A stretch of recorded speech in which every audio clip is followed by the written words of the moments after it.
आज हम बात कर रहे हैं गया की, एक ऐसी जगह की कहानी जहां आस्था और इंजीनियरिंग का एक कमाल का संगम देखने को मिलता है। कभी सोचा है क्या हो अगर कोई पवित्र नदी, मतलब एक ऐसी नदी जो लाखों लोगों की आस्था का केंद्र हो, वो एकदम से सूख जाए?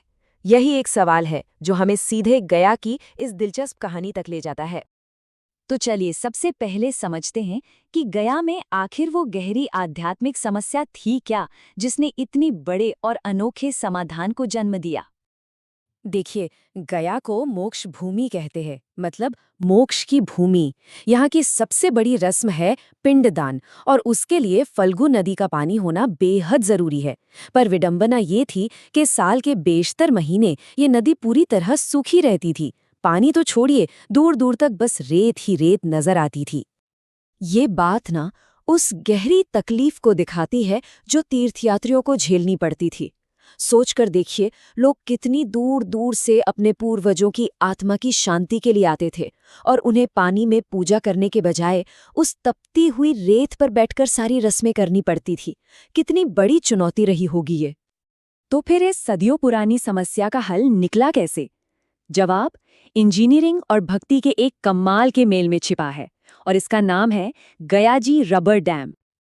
तो सवाल उठता है, ये रबर डैम आखिर है क्या चीज? देखिए, ये एक बहुत ही मॉडर्न टेक्नोलॉजी है। इसे ऐसे समझिए कि रबर का एक बहुत बड़ा गुब्बारे जैसा ब्लैडर होता है। उसे हवा या पानी से फुला देते हैं तो वो नदी के पानी को रोक लेता है, और जब पानी को आगे बहाना हो तो बस उसकी हवा निकाल दी जाती है। एकदम सिंपल, लेकिन जबरदस्त असरदार। अब जाहिर है, इतने बड़े आइडिया को हकीकत बनाने में खर्चा भी बड़ा आया। इस पूरे प्रोजेक्ट पर करीब करीब 25 करोड़ रुपए लगे। ये रकम अपने आप में बताती है कि इस आध्यात्मिक और सांस्कृतिक परेशानी को सुलझाने के लिए कितनी गंभीरता दिखाई गई। और हाँ, ये कोई छोटा मोटा स्ट्रक्चर नहीं है। फल्गु नदी पर बना ये डैम पूरे 411 मीटर लंबा है। अंदाजा लगाइए, ये करीब करीब 4 फुटबॉल के मैदानों को एक साथ जोड़ने जितना लंबा है। मतलब वाकई में एक बहुत बड़ा प्रोजेक्ट है ये। ठीक है, तो ये तो समझ आ गया कि ये क्या है और कितना बड़ा है।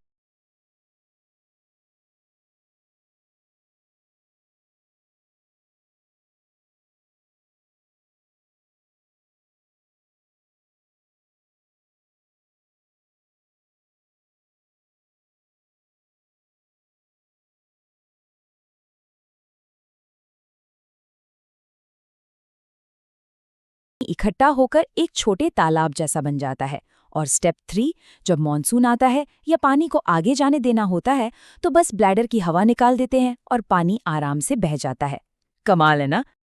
तो इस इंजीनियरिंग के कमाल का असर क्या हुआ? चलिए अब देखते हैं कि इसने गया को कैसे बदल दिया, और वहां आस्था की धारा कैसे फिर से बहने लगी। बदलाव तो सच में जबरदस्त है। डैम से पहले क्या था?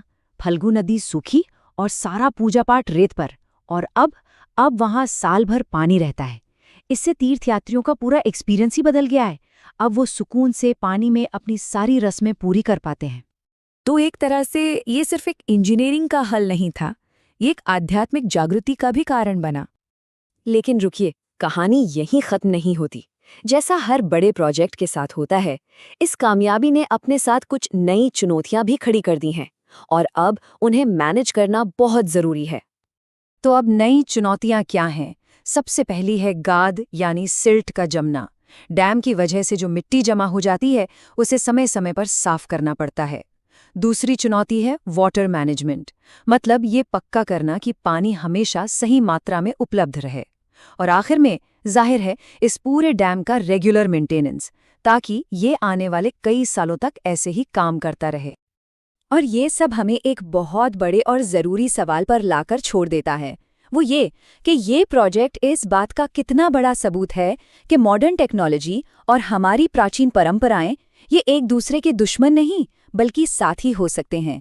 ये एक ऐसी बात